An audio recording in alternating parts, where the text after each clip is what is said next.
Who's that? Zbigniew Brzezinski. Zbigniew Brzezinski was Counselor for Strategic and International Studies, Professor of American Foreign Policy at Johns Hopkins, National Security Advisor to President Jimmy Carter, trustee and founder of the Trilateral Commission, member of the Council on Foreign Relations, international advisor to several major corporations, associate of Henry Kissinger, also worked for Ronald Reagan in intelligence capacities. Co-chairman of the Bush National Security Advisory Task Force in 1988. What a guy. Z-Big.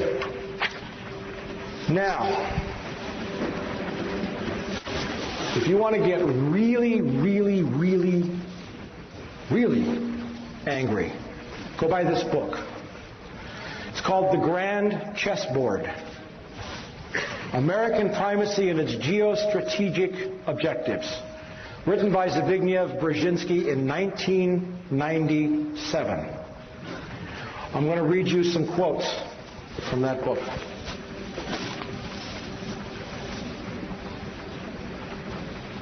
Page XII, it's the very first words in the book. The last decades of the 20th century has witnessed a tectonic shift in world affairs. For the first time ever, a non-Eurasian power has emerged not only as a key arbiter of Eurasian power relations, but also as the world's paramount power. The defeat and collapse of the Soviet Union was the final step in the rapid ascendance of a Western Hemisphere power, the United States as the sole and indeed the first truly global superpower. Page XII, it's in the preface. But in the meantime, he says, it is imperative that no Eurasian challenger, Eurasia is everything in between roughly east of Germany all the way to the Pacific Ocean, south through the Indian subcontinent, includes the Middle East. It's imperative that no Eurasian challenger, by that he means Russia or China, emerges capable of dominating Eurasia and thus of also challenging America. The formulation of a comprehensive and integrated Eurasian geostrategy is therefore the purpose of this book, Geostrategy, Eurasia. The attitude of the American public toward the external projection of American power has been much more ambivalent. The public supported America's engagement in World War II largely because of the shock effect of the Japanese attack on Pearl Harbor. It gets worse. For America, the chief geopolitical prize is Eurasia. Now a non-Eurasian power, that's us, is preeminent in Eurasia, and America's global primacy, isn't that arrogant? America's global primacy is directly dependent on how long and how effectively its preponderance on the Eurasian continent is sustained. What he's saying is that if the U.S. wants to stay top dog, we have to control Eurasia. America's withdrawal from the world, or because of the sudden emergence of a successful rival, would produce massive international stability. It would prompt global anarchy. You know what he's saying there? Yeah, a little global anarchy would probably be a damn good thing right now. What he's saying there is, if we don't control the world by whatever means necessary, the world's going to be miserable. He didn't ask my opinion. Did he ask yours? Okay. In that context, how America manages Eurasia, do we manage people around the world? Is that our job? Is critical. Eurasia is the globe's largest continent and is geopolitically axial. A power that dominates Eurasia would control two of the world's three most advanced and economically productive regions. A mere glance at the map also suggests that control over Eurasia would almost automatically entail Africa's subordination, rendering the Western Hemisphere and Oceania, that's Australia for all of you non-academics, geopolitically peripheral to the world's central continent. About 75% of the world's people live in Eurasia, and most of the world's physical wealth is there as well, both in its enterprises and underneath its soil. Eurasia accounts for 60% of the world's GNP and three-fourths of the world's known energy resources. Two basic steps are thus required. First, to identify the geostrategically dynamic Eurasian states that have the power to cause a potentially important shift in the international distribution of power and to decipher the central external goals of their respective political elites and the likely consequences of their seeking to attain them. Second, to formulate specific U.S. policies to offset, co-opt, and or control the above. The man is talking about co-opting, controlling, managing, subverting nations and peoples and economies. To put it in a terminology that harkens back to the more brutal age of ancient empires, the three grand imperatives of imperial, listen to this, of imperial geostrategy are to prevent collusion and maintain security dependence among the vassals, to keep tributaries pliant and protected, and to keep the barbarians from coming together. That's on page 40. I'm telling you, you got to buy the book. Now we get really serious. On page 95, Uzbekistan, with its much more ethnically homogeneous population of approximately 25 million and its leaders emphasizing the country's historic glories, has become increasingly assertive in affirming the region's new post-colonial status. He saw the first step in this as diminishing the ability of Russia to reassert the dream of the Soviet Union. All the stands in Central Asia were once part of the Soviet Union.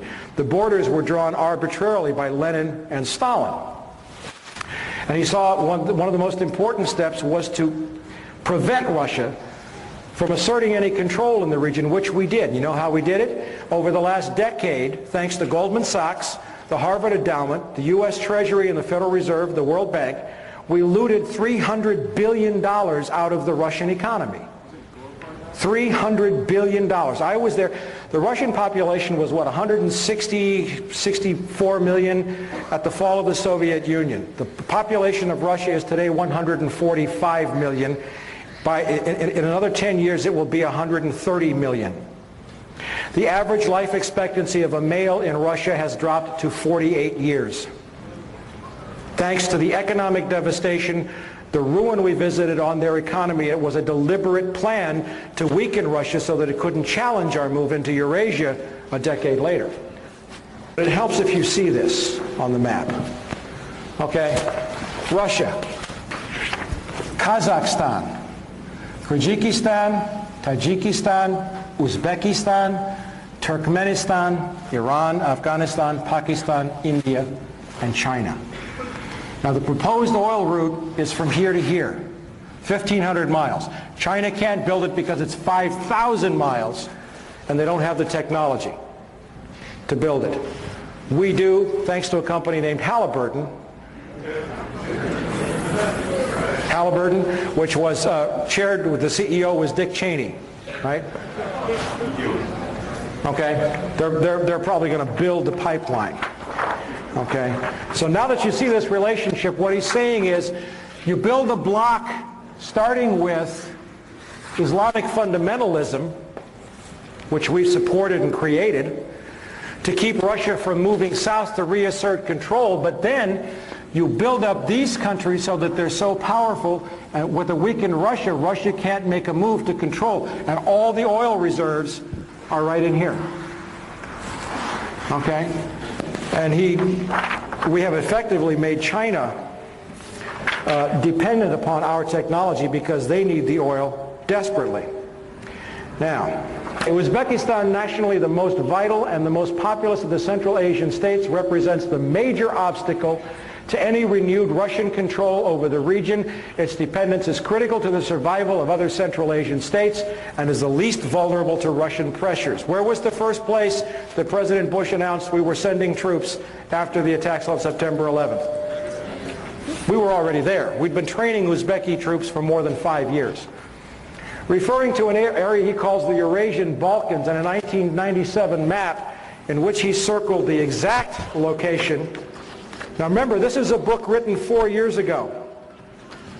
And I'm going to show you a map where Zbigniew Brzezinski said the next world conflict was going to take place. Afghanistan, Iran, Turkmenistan, Uzbekistan, Tajikistan, Kyrgyzstan, Kazakhstan. This is where he said 4 years ago the United States, in order to sustain its precarious, that's my words, economy, would have to control that to maintain its role as the global superpower and to become the world's only superpower. In effect, the ruling nation of the world. That's his map from 4 years ago.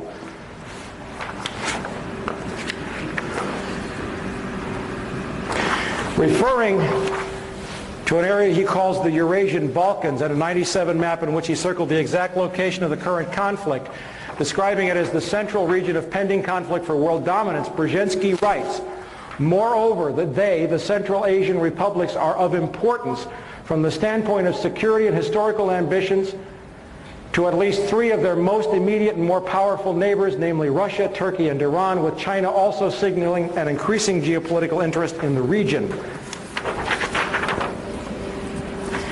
And he really lets his hair down. More important, as a potential economic prize, an enormous concentration of natural gas and oil reserves is located in the region, in addition to important minerals including gold. Didn't know about the gold, did you? The world's energy consumption is bound to vastly increase over the next 2 or 3 decades. Estimates by the U.S. Department of Energy anticipate that world demand will rise by more than 50% between 1993 and 2015, with the most significant increase in consumption occurring in the Far East, China. The momentum of Asia's economic development is already generating massive pressures for the exploration and exploitation of new sources of energy in the Central Asian region, and the Caspian Sea basin are known to contain reserves of natural gas and oil that dwarf those of Kuwait, the Gulf of Mexico, and the North Sea. Once pipelines to the area have been developed, Turkmenistan's truly vast natural gas reserves augur a prosperous future. He's talking about the pipelines. Without sustained and directed American involvement, before long the forces of global disorder. Global disorder? You mean democracy? Global disorder could come to dominate the world scene, and the possibility of such a fragmentation is inherent in the geopolitical tensions not only of today's Eurasia but of the world more generally. The most immediate task is to make certain that no state or combination of states gains the capacity to expel the United States from Eurasia, or even to diminish significantly its decisive arbitration role. In the long run, global politics are bound to become increasingly uncongenial to the concentration of hegemonic power in the hands of a single state. Hence, America is not only the first as well as the only truly global superpower, but is also likely to be the very last. And what does he say that's going to happen? He says that the United States will fold into a one-world government in which all nations will cease to exist, run by corporations. I'm paraphrasing it. Now, hold your breath. Very last pages in the book. Moreover, as America becomes an increasingly multicultural society, it may find it more difficult to fashion a consensus on foreign policy issues except in the circumstance of a truly massive and widely perceived direct external threat.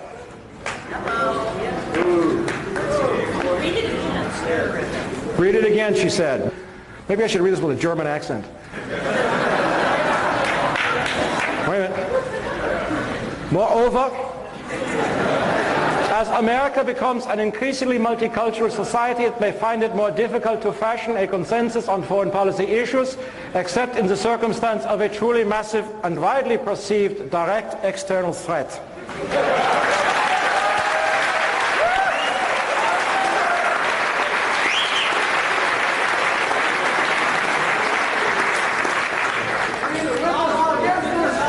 Listen, I want you to know that the Third Reich did not lose the Second World War. It just changed venues. Now we're going to close with a summation And you're all